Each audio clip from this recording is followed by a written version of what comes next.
नमस्कार दोस्तों। अपने इस 30 साल के सैनिक जीवन के किस्से और कहानियों के सफ़र में आज मैं आपको सुनाऊंगा कहानी नंबर 4। तो हुआ कुछ यूँ दोस्तों, 2-3 महीने हमारी ट्रेनिंग के हो गए थे और जब 2-3 महीने ट्रेनिंग हमने कर लिया तो हम लोग के अंदर एक अंतरात्मा से गुरूर आ गया कि हम लोग सैनिक बन गए हैं और एक परफेक्ट सैनिक बन गए हैं। देखिए कैसे ये भूल और कैसे ये गुरूर चकनाचूर हुआ, इसका किस्सा सुनिए। हुआ कुछ यूँ कि हमारा जो बैच था, भारत के कोने से हम लोग 20 लोग थे जो इस ट्रेनिंग कर रहे थे और इस 20 लोगों में हर प्रांत के लोग थे। असम से भी हमारे साथ एक सिंघा करके मेरा मित्र था, बिहार से भी था, गढ़वाल से भी था, कहते हैं उत्तरांचल और क्या नाम है जम्मू से भी थे। हर प्रांत के लोग थे। तो किस्सा कुछ यूँ है कि हमारे एक मित्र ने कुछ गलती कर दी और जो हमें ट्रेनिंग देते हैं सेना में, उनको हम उस्ताद करके संबोधन करते हैं। तो उस्ताद ने बोला, भाई प्रवीण तुमने गलती किया है और तुम्हारा कल चार्जशीट बनेगा। प्रवीण बड़ा दुखी सा बैच में आया हम लोग के पास, ऐसे बैठे हुए थे। बोला यार ऐसे ऐसे हमारे उस्ताद ने बोला है कि तुम्हारा चार्जशीट बन जाएगा। जबकि उस्ताद ने आज हमें समझ में आता है कि सिर्फ एक डराने और मजाक के लहजे में कहा था कि तुम्हारा चार्जशीट बना दूंगा। अब हम लोग होशियार भी हो गए थे, जो अपने आप को रंगा हुआ सियार समझ रहे थे कि हम लोग होशियार हो गए हैं, जबकि हमारी होशियारी कैसे फेल हुई ये भी देखिएगा। तो उसने पूछा यार ये चार्जशीट नाम की चीज़ होती क्या है।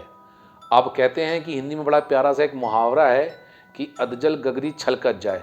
पता तो किसी को था नहीं और 3 महीने के इस परिवेश में हम लोग थोड़े से हिंदी भाषी थे, तो हम लोग थोड़े से रंगे हुए सियार और बड़ा होशियार टाइप का बन गए थे और उसमें मैं थोड़ा सा ज़्यादा ही बन गया था। तो हमने बोला यार चार्जशीट का मतलब होता है कि हिंदी पिक्चर देखने का बड़ा ही एक फितूर सा दिमाग में हुआ करता था और हिंदी पिक्चरों में एक बड़ा एक फौज का एक वर्ड सुना हुआ था कि तुम्हारा कोर्ट मार्शल कर देंगे। तो मैंने बोला प्रवीण से कि प्रवीण भाई तुम्हारा कोर्ट मार्शल हो जाएगा। बोला भाई ये क्या होता है। मैंने कोर्ट मार्शल का मतलब होता है कि तुम्हें फौज से निकाल दिया जाएगा, सेना से निष्कासित कर दिया जाएगा। अब कोर्ट मार्शल वर्ड नया जुड़ गया, चार्जशीट शब्द का अस्तित्व ही खत्म हो गया, चार्जशीट गायब हो गई। अब प्रवीण को बड़ा झटका लगा। अब वो बड़ी दुखी और बड़े ही झुके हुए मन से उस्ताद के पास गया। बोला उस्ताद मैंने ऐसी कौन सी गलती कर दी कि जिसके कारण आप मेरा कोर्ट मार्शल कर दोगे। अब उस्ताद भी हमारा बड़ा ही खड़ूस टाइप का, लंबे लंबे मूंछें और बिल्कुल खतरनाक। बोला प्रवीण तुम्हें किसने कह दिया कि तुम्हारा कोर्ट मार्शल होगा। अब प्रवीण ने भी बड़ी मासूमियत और बड़े ही भोलेपन अंदाज से बोला कि बाकी तो पता नहीं, उनमें एक हमारा मित्र है पांडे पांडे करके, उसने बोला कि तुम्हारा कोर्ट मार्शल हो जाएगा। तो मैंने उससे पूछा कि कोर्ट मार्शल का मतलब क्या होता है। तो उसने बोला कि तुम्हें सेना से निकाल दिया जाएगा। उस्ताद ने बोला गुड, शाबाश, चलो बेटा तुम्हारा तो अब कोर्ट मार्शल खत्म हो गया और तुम्हारा चार्जशीट खत्म, अब पांडे को भेजो। प्रवीण मेरे पास आया, बोला पांडे तुमको उस्ताद बुला रहा है। मैंने कहा मुझे क्यों बुला रहा है। बोला पता नहीं। मैं भी गया उस्ताद के पास, बोला आओ बेटा। उस्ताद ने बुलाया, बोला आओ बेटा। मैंने बोला उस्ताद आपने मुझे बुलाया। बोला हाँ, अब तो तुम्हारी ट्रेनिंग कंप्लीट होने वाली है और बहुत ज्ञान ले लिया है तुमने, और आज तो तुम्हारे इस ज्ञान की परीक्षा लेता हूँ। तो तुम ऐसा करना, शाम को बड़ा वाला पैक, दोस्तों बड़ा पैक का मतलब होता है जो हमारा एक पिट्ठू होता है जिसका साइज़ को बोलते हैं बड़ा पिट्ठू। बोला उस बड़े पिट्ठू में बिना कुछ पूछे और बिना कुछ कहे 14 ईंटें डाल करके ले आना और शाम को मुझे ठीक 6:30-7 के आसपास मिलना।